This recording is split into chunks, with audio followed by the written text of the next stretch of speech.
Hello and welcome to the Crystal Podcast on iCode Media. Today I'm going to have a great conversation with my good friend, Dr. Cheryl Chapman. She's been on the podcast before. Today we're going to talk about Peeq.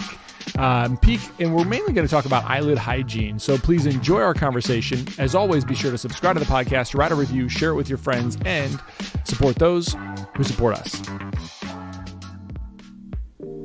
Emerging presbyopes and emmetropic presbyopes can be tricky. These patients want and need additional help at near, but they can be resistant to solutions that create even mild distance blur. The MyDay multifocal lens has been great for our presbyopic patients. It allows those patients to transition into a multifocal more easily and more comfortably. And we've had this lens for long enough now that we have been able to see the simple and how simple the adaptation can be when adjusting from lower ad designs to higher ad designs. When prescribing MyDay contact lenses, you can feel confident about your environmental impact because for every MyDay contact lens sold in the United States, CooperVision's partner, Plastic Blank, collects and converts an equal amount of ocean-bound plastic through their global network. MyDay multifocal contact lenses will provide your patients with a great quality of vision and comfortable lens wearing experience, all while making a difference in our environment. So if you haven't started utilizing MyDay multifocal in your practice, I'd encourage you to reach out to your CooperVision representative to get started.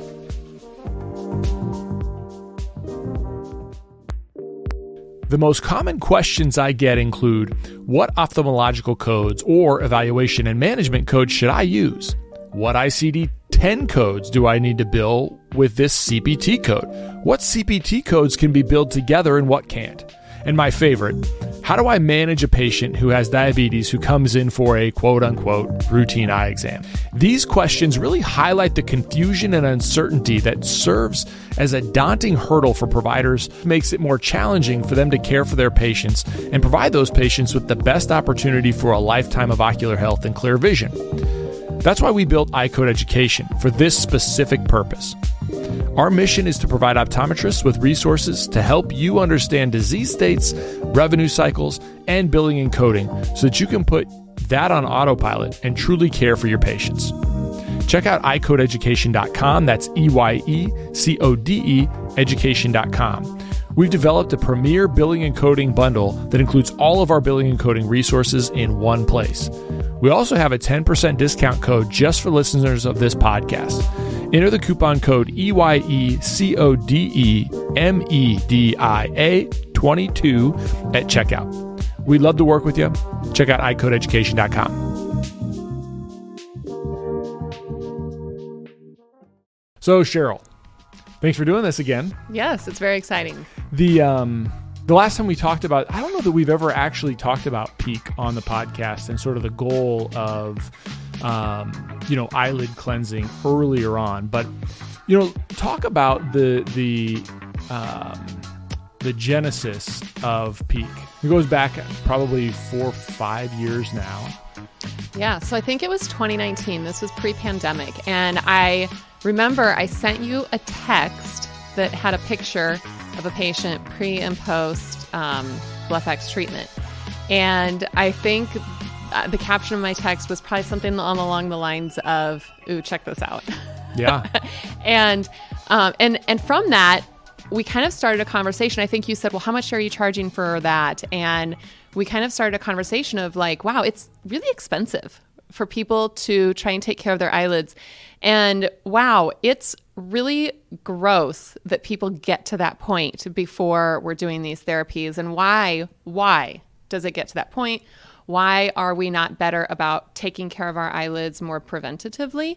And you, I think, made a comment, we could do this. Like we could fix this problem. And then I think my reply back to you was, well, I know a guy, because my husband, Tom Chapman, is MBA, JD, like business guy, has worked with startups for a long time, worked in the entrepreneurial world for a long time. And I was like, okay, well, let's have a conversation with Tom. So Chris and I had gone to the office for Chapman and Company, and we talked about what is the problem. And the problem really boils down to People don't have proper eyelid hygiene. It's not something that is ingrained in us the same way that brushing our teeth and dental hygiene is ingrained with us. And there wasn't really at that time a product on the market that was geared towards being like a toothbrush for the eye, something that people would use at home on a regular basis.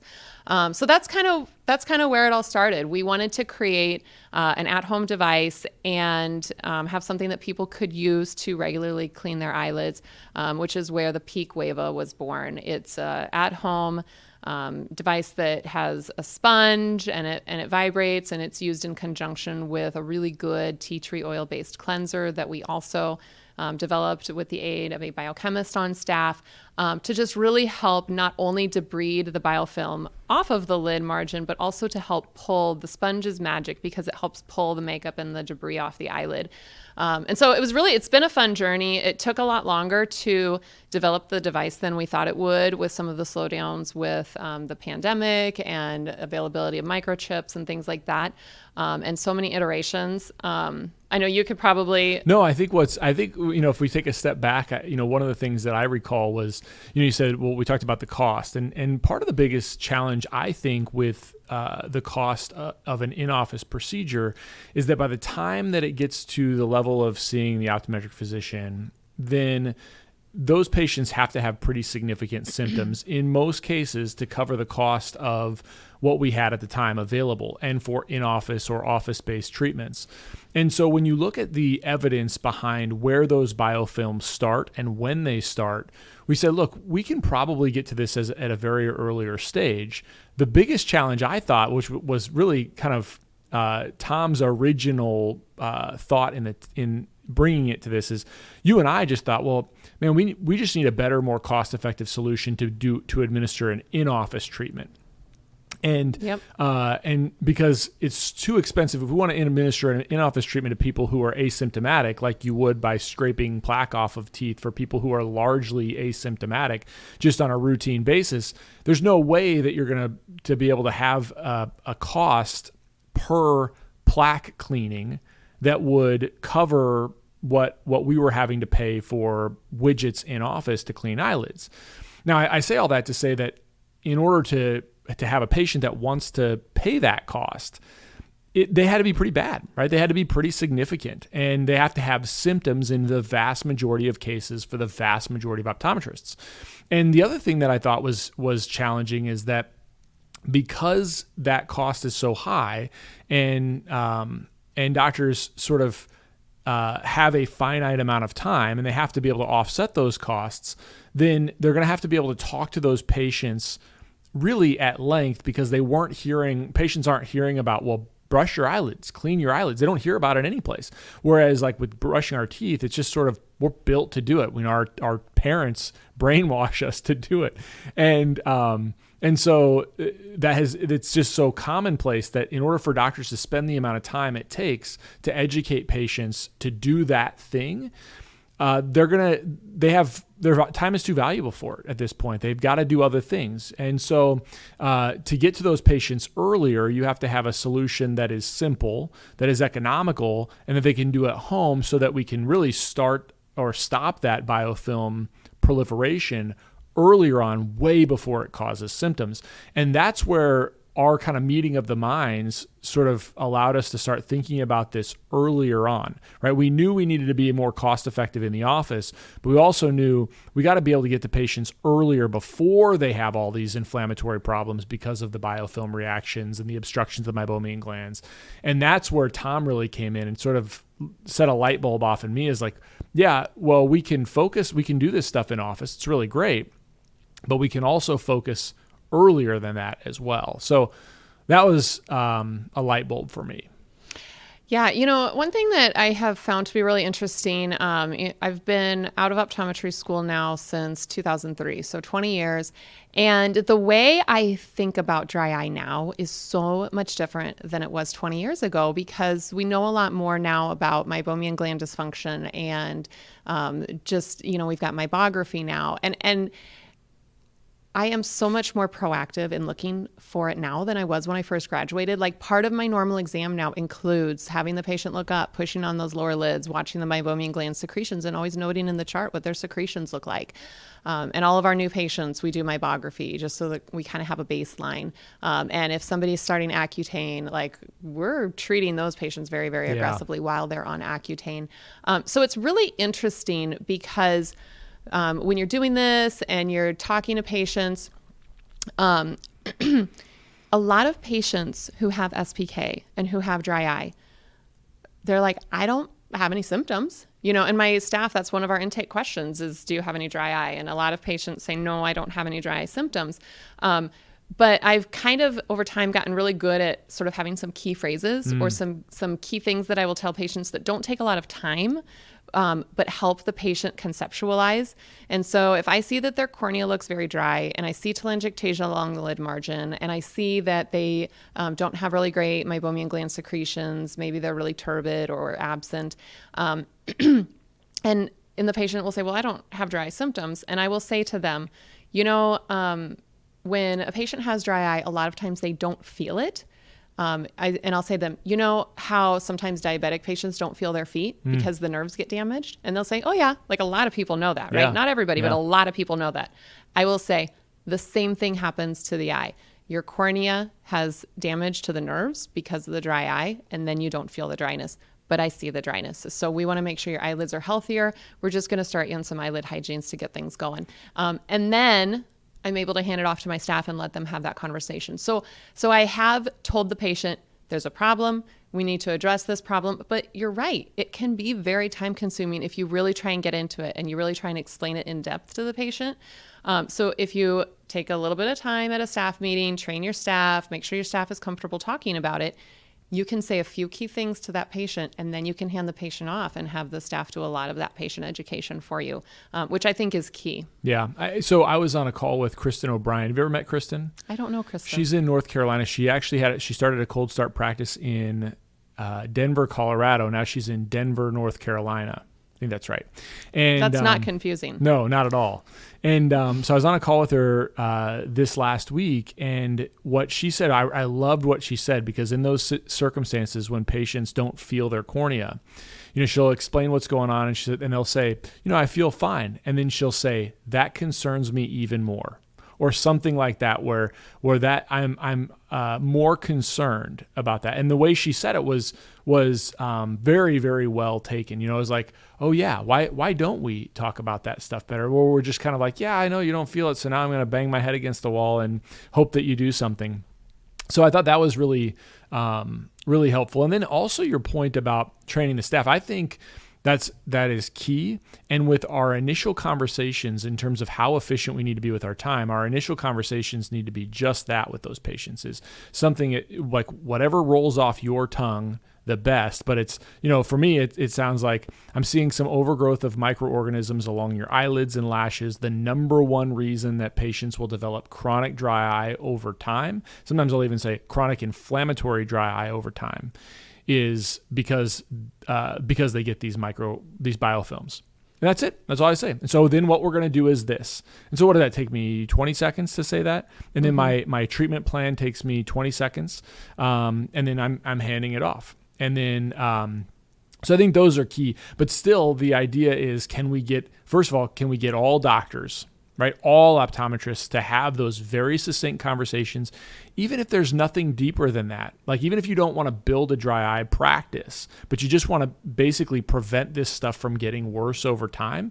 It's okay, we're going to do this. I want you to do that. I'm going to see you back at this other, if you don't want to build a dry eye practice, fine. Just have your patients. Actually, I think that if you're having your patients do these things early on, before you see a lot of other signs, at the very first sign of a telangiectasia, at the very first sign of turbid, which is going to be in the late teens, early 20s, at the very first sign of mild anterior blepharitis, if you start that then, you're going to probably see a lot less severe dry eye. The amount of severe dry eye I see right now, I mean, we see some, but my patients were identifying things. I've been in practice 15 years now and really focused on this for at least 10 years. The number of patients that I see that 10 years ago we were talking about this with them that have advanced, I don't see a ton of that. Where I definitely see those patients where they find me, and those are the real more advanced patients. And so anyway, I do think that you can kind of halt that stuff early by just simple cleansing and debulking. I think it's interesting too. You kind of made me think about how optometrists, as we're, especially if you've got somebody new and they're thinking, what equipment do I need? Right? Yeah. Oh my gosh, there's so much more equipment now than there was 20 years ago when I started. And like OCT was just coming out at that point in time. And mybography is new and LipiFlow is new, and all these other, IPL, like all this stuff is expensive, right? Yeah. Like Optimaps, all of that. And so, you've got these doctors who want to do something. You can start treating dry eye with these more simple at-home therapies without necessarily having to, be offering IPL and LipiFlow and things like that. And you can get a little bit of a revenue stream from selling some of this stuff in your office. And I think that's one of the beauties of Peeq, because, Tom, being the business guy, said, hey, let's do a subscription box. And why are all these doctors turning their computer screen around and showing patients what to purchase on Amazon? Yeah. Sell this stuff yourself. And Peeq can, provide those services for the doctors, so the doctors don't have to worry about fulfilling it, but the doctors still get revenue from it. And it's not going to be like the hugest stream of revenue, but it's incremental revenue that's not nothing. Nice. I mean, I look at our office-based products, and I always tell people, like, the reason that we sell stuff in our office is primarily, the sole reason is to know that the patients are getting what we've prescribed. Compliance. And they are going to adhere to what we've got. As opposed to kind of searching the shelves. I mean, you've gone into the pharmacy and you've seen, I do it all the time. I go just kind of peruse the eye care portion of the pharmacy just to see what's available, just to see what they're putting like next to like. So that's the primary reason we started doing it in our practice. And now I look at our, annually, the amount of revenue, like the amount of net revenue that's generated from that it's significant. I mean, it winds up being significant. And so, and it's almost like, my staff, and what we talk about all the time is we price that the same as you can find on Amazon, the same pretty much that you can find anywhere in any of your big box stores, because I don't look at it as like a huge thing. I mean, you could certainly price it whatever you want to, but my point is I want to be a convenience to those patients. And most of the time, we'll say that, oh yeah, of course, I'll just get it here. Like so it's a convenience, and it's I know that the patient is going to get what I've prescribed. I don't ever feel like we're selling it. And it is, it's a pretty significant income stream every year that we just don't even really think about. One of the challenging things with patients is that when they invest in a really high quality pair of glasses and customized lenses, occasionally it can be difficult to keep those lenses clean, scratch-free, and smudge-free. Now, we have the ability with Crizal Sapphire HR lenses to offer our patients a best-in-class anti-reflective coating that is also resistant to scratches, smudges, and deposits. This means that patients spend more time enjoying clear and comfortable vision and less time caring for their lenses. So remember that you can provide patients with the best in quality, best in class, transparency, clarity, durability, and UV protection in a single Crizal coating. If you want to learn more about Crizal Sapphire HR, contact your Essilor account executive or visit EssilorPro.com/Crizal.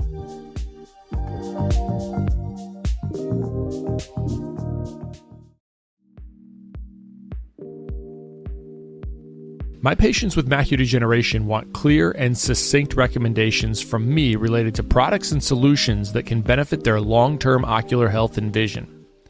To do this for my patients, I need to be confident that what I'm recommending will have a benefit to them. And that's why my supplement of choice is MacuHealth. MacuHealth is specifically formulated and clinically proven to rebuild and maximize macular pigment over a lifetime. This results in enhanced visual performance and aids in the treatment and prevention of age-related macular degeneration. I've discussed carotenoid absorption on this podcast with Dr. Nolans and Stringham, and MacuHealth uses a patented process called micromicelle technology. And this technology is clinically proven to increase carotenoid concentrations at the target tissue and deliver the highest level of bioavailability studied to date. MacuHealth has been great for my patients, and we really feel like we have the ability to help those patients in all categories of macular degeneration. If you're not utilizing MacuHealth for your patients, check it out for yourself by contacting your MacuHealth representative.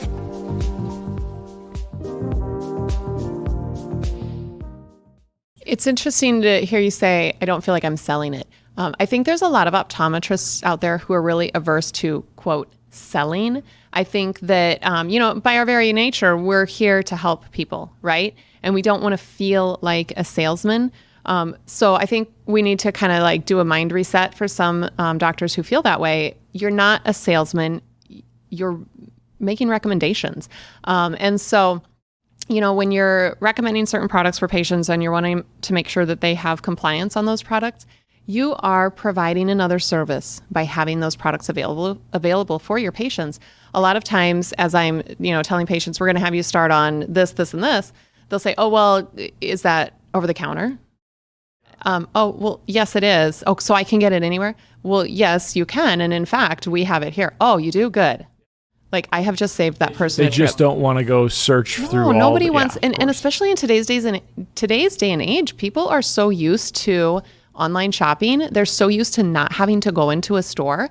And so, with Peeq, I have a QR code that's unique to my office, and I will just tell the patient, yep, we've got them here for you today. And we have a QR code you can scan and that will get you to the website where you can purchase more of that stuff and have it shipped directly to your home for your convenience. Patients are delighted by that. And if you can delight a patient and make them happy, like, why would you feel like that is selling? That is not selling, that's providing a service. Well, I had another conversation recently, and the same thing, the doctor was concerned about, his comment was, I'm worried about the price of, it was an office-based treatment for dry eye. I'm worried about the price for the patient. And his price was going to be $750. And I said, do you worry when a patient buys a $750 pair of glasses? Do you feel like you sold them? And he smiled. He goes, no, I don't worry at all. It never phases me. But for some reason, as a profession, we're completely happy to sell an annual supply of daily multifocal contact lenses to a patient. It actually makes our day. We're not afraid of doing that. We're not afraid of prescribing that contact lens. And then, oh, by the way, they can purchase it from us. Same thing with glasses. But for some reason, services and then other medications that are over the counter, products in our practices, we sort of feel like that's uncomfortable. And I don't understand that, but it's absolutely true. And I can't say that I don't battle that into myself occasionally as well. Like, oh man, I wonder that I know, we've talked about this. I really don't, not recommend stuff because I think a patient can't afford it. It's the worst thing I think you can do. And I've always been surprised when I recommend it to people that I don't think can afford something, and then they're the first ones that do it. Mm-hmm. But I think my point there is that I try not to do that, but I can even feel myself, I have to resist that temptation to do it occasionally, even when I'm aware of it. I think it takes practice to get comfortable not judging patients' ability to afford. And I think it takes practice to make sure that you do it regularly, that you don't have preconceived notions on what a patient may or may not want to spend their money on. Our job as their provider, they have hired us to give them our best recommendations based on what we think is best for them. And it is absolutely up to that patient to decide on whether or not they want to spend that money. Yeah. And so I just tell myself that all the time.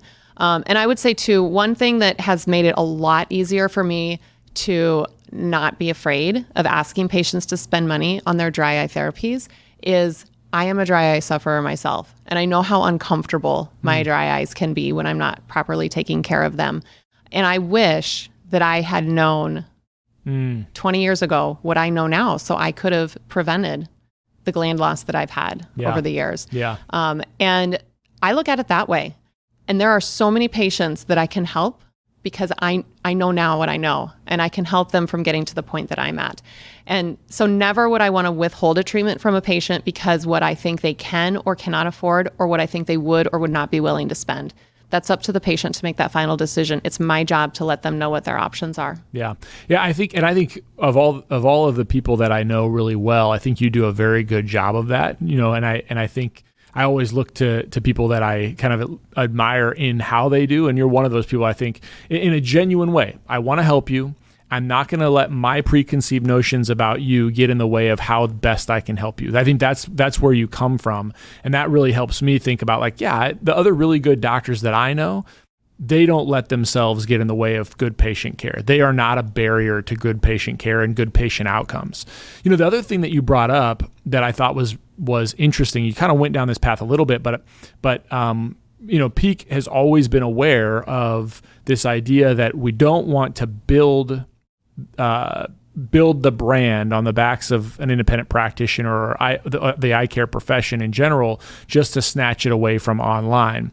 And so you made the comment that, there's subscription. So you say, well, we sell it in office, and then the patient can subscribe if they want to have a subscription, or they can purchase it through Peeq's website. They can use that QR code to access it, but that QR code links your practice to that patient in perpetuity. So all of the cosmetic products that Peeq manufactures, all of the other eyelid cleansing products that Peeq manufactures, you get some of that revenue every single time, and you don't even have to carry that in your practice. Right. And the other thing is that if patients don't want to do that, they can come right back to Dr. Chapman's practice to purchase it physically in your practice. So I think that was something that I think Tom really worked hard on doing as well, because of those same reasons. Is we were looking to partner with practitioners, so for the overall benefit of those patients, so they can get good stuff to keep their eyelids clean. Yeah, it's really interesting. A lot of the offices and doctors that we've talked to have talked about how they've had the idea of, or they've tried to institute some sort of a subscription box within their own practice, and they found that it was just too cumbersome. It's just a really hard thing to do by yourself. And so we've had offices just absolutely love the subscription boxes. It's really great. You can have it logoed. As you know, you have yours logoed. I have mine logoed. And so it looks like it's coming from that office. It doesn't look like it's coming from a third party. But you also don't need your staff to take time on it. Oh, and by the way, when they're purchasing it through Peeq, you don't have the credit card processing fees for the payments that are collected on those products, which is really nice. And you don't have to have the inventory. You don't have to. We do have inventory, but we don't have to keep all of that other stuff stocked. Yeah, and if you have a drop that you've had for a while, then you have to worry about expiration dates, which, we've had that happen where some of those drops have expired, or you kind of change your prescribing preferences. Like, I used to like this drop, but now I'm using more of this drop. Yeah, that's a really interesting point. Yeah, I didn't even think about that, but that's a really good one where, you go to a meeting, you're like, oh, I tried this, I really love it. I want this in my box now, as opposed to like, now I gotta get rid of all the old stuff and bring on this new stuff. Yeah, you don't have to worry about selling through those 20 bottles of whatever else before you start using the new stuff. I've never been a big fan of keeping a lot of inventory around. I know, like contact lenses. You go to these shows and they always want you to buy a bank. and then if you ever fall for it, then you end up with like however many boxes of all these contacts. And first of all, where do you store them? And then you have to remember to dispense those rather than ordering them. It's like, oh, like, no, it's, and then it takes up space and your office is more cluttered. And so, no, it's really nice to not have to worry about inventory issues. You don't have to worry about fulfillment issues. You don't have to worry about staff time. Like, it's a pretty slick, nice thing. Yeah. I think, so I think the overarching goal is, it's obviously we've talked about what's good for the patient and winds up being good for the practice, but really, in your mind, when you talk about earlier intervention with patients, I am almost to the point. I'm not there yet. I should be, but this is kind of the conservative nature of the profession. It's like, why do I have to wait until the reality is I know that patients are going to get biofilms. I know it. It's going to happen no matter what I need to see. Right. And so why am I not just talking about this to every single patient, even before I see problems? Like all of our kids, you've got a lot of kids in orthokeratology. You do a lot of myopia management, but like in general, patient walks in the door. I shouldn't have to see a thing. I know it's eventually going to be a problem in a significant portion. You look at the studies and it can be anywhere. And again, this is related to dry eye, but anywhere between 35 and 50% of the population over the age of 50 is going to have dry eye. But then you can take it into, depending on the study, again, when you look at meibomian gland dysfunction, you're talking about 70% of the population. So if that started someplace before, you know that, okay, 70% of the population over the age of 50 and probably higher as you get older are going to have significant problems from dry eye and or meibomian gland dysfunction. And most of those are going to have some component of biofilm problems.